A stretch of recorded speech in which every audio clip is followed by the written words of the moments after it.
Capital expenditure.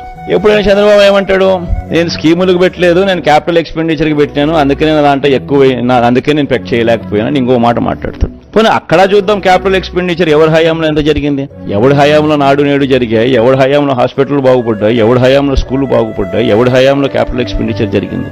ఆయన హయాం చూస్తే capital expenditure సంవత్సరానికి యావరేజ్ కింద 15,227 కోట్లు అయితే మన హయాంలో క్యాపిటల్ ఎక్స్పెండిచర్ 17,757 కోట్లు.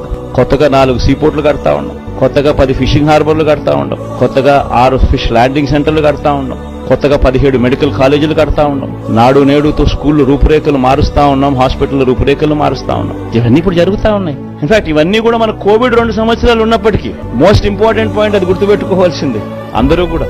2 సంవత్సరాలు కోవిడ్ వెంటాడిన పరిస్థితుల్లో కూడా, రాష్ట్ర ఆదాయాలు తగ్గిన పరిస్థితుల్లో కూడా జగన్ పర్ఫార్మెన్స్ ఇది, చంద్రబాబు పర్ఫార్మెన్స్ అది.